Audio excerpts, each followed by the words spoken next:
Our next speaker is Betsy Griffith with the U.S. Department of Justice. I'm from the Department of Justice. We are the Bureau of Justice Assistance, where I work, is part of the Office of Justice Programs.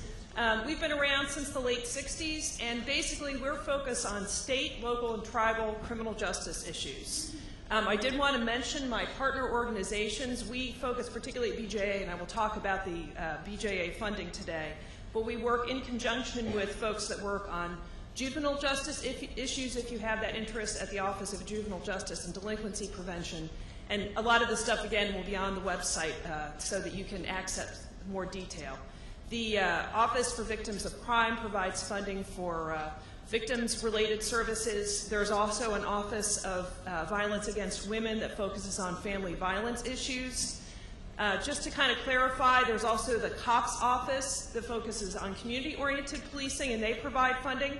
But the Bureau of Justice Assistance also focuses on other law enforcement issues and provides grant funding and technical assistance in those particular kinds of areas. We also have sister agencies that try and help us improve our work through evaluation and research, as well as collection of statistics. And if you're putting together a grant application, I really encourage you guys to take a look at the materials they've put together to be able to connect what you're doing with what's been established to work through the research, the groups like the National Institute of Justice and the Bureau of Justice Statistics. So that kind of are resources that help you maybe lay out your issue and define through some data what's going on, at least on a national level, to perhaps be able to compare to what's happening locally.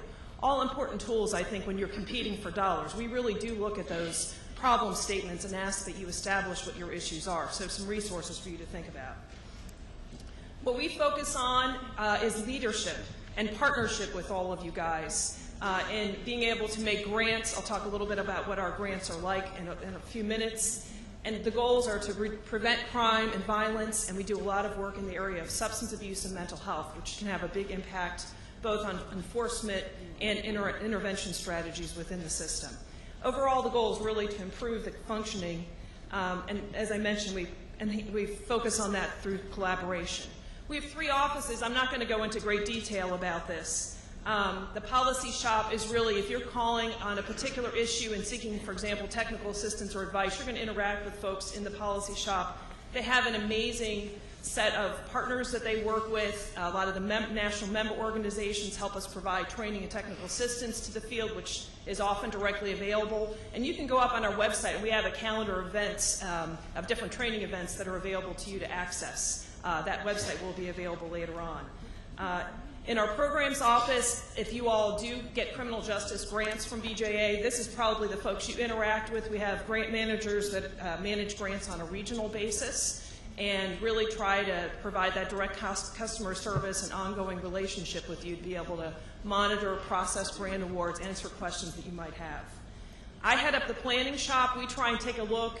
For example, Heber was doing a very nice job of talking about initiatives across government, and I would really encourage you to consider those resources also for Department of Justice strategies. But within the planning office, we look at things like performance measure data, planning for budget, and those kinds of things. Really why you came to listen to us today. Before I get to this, let me give you a little bit of a background overall about the agency. Our budget in 2007 was $1,470,000,000. We had a tough year in 2008, and this is really not necessarily the news you want in the age of so much recession that the state budgets are also facing. But we faced a significant cut in one of our programs, which is the Justice Assistance Grant Program. This is one of our formula programs, our largest formula program, and it was cut last year from about, in 2007, $225 million to $170 million. So we went from like $500 million to just nearly a couple of $100 million, very significant cuts. The way that that funding is distributed is about 60% will go to the state agency, and Deborah Arnold from The governor's office that administers those funds will talk a little bit about specifically how they use those resources. And then we also make grants with 40% of the dollars to local jurisdictions. And we had to make significant cuts this year in the number of jurisdictions to which we made them because of the formula. If you sort of didn't hit that level, because the level was heightened with a reduced amount of money. Our concern, obviously, for 2009 budget is that because we're going through an election, a lot of times we do face a continuing resolution. But it is our hope, and looking historically, that we're going to get a much more significant increase over the course of the next couple of years in those Justice Assistant Grant formula dollars. A little bit about the Justice Assistance Grants. As I mentioned, we used to give out local law enforcement block grants as well as the burn formula dollars. That's now what JAG was merged together a few years together to compose. As I mentioned, it's formula dollars that are based on a combination of population and crime. Here's the purpose area. So it's very broad. There's a lot of things you can spend these resources on. And so this is really a core. If you're going to be doing criminal justice programming, I think you should be looking to these resources. Historically, a lot of them are spent on task force and enforcement activities. So I think planning around it to sort of reflect where your needs are a very important process that your governor's office supports. We also have a number of discretionary grant programs. What these relate to is that Congress will say you can spend these dollars on these kinds of activities, you can give these dollars to these types of organizations. So it's much more defined within the legislation. And those dollars are put out through competitive processes. One thing I want to commend at this conference is the grants.gov availability of technical assistance they're going to have for the rest of the day. If you have not registered before with grants.gov, take a few minutes today to please do that. A couple things to keep in mind because we have had issues. It takes several weeks to complete your registration process. And if you go for a period of time, it can expire. And if you re-up it, it will take a couple weeks again. So, as soon as you find out funding is available, go ahead and register and get that piece in place and make sure you got all your permissions, that the right people are still part of that process, and that you get some technical assistance today. Because I will say that, unfortunately, in an effort to be fair to everybody across the board, we try and communicate that, but it does take a little while, and we don't want you to get into a situation where you realize you've got an issue a day or two and you've missed your opportunity to apply for that funding. Within our discretionary programs, we have a number of different programs. Here are some examples of them. We can fund drug court activities at the adult level, and we also give funding to juvenile justice to fund family and juvenile justice drug courts. We also do a significant amount of work now around the area of mental health collaboration with law enforcement, with the court system, and with corrections to make sure that we identify and offer services to people with mental health issues, which has become a very significant issue in terms of cost and people kind of cycling in and out of the system. And through collaborations with mental health, we find that it's a more effective strategy, and we can offer resources to help. We also do work on gun violence through Project Safe Neighborhoods.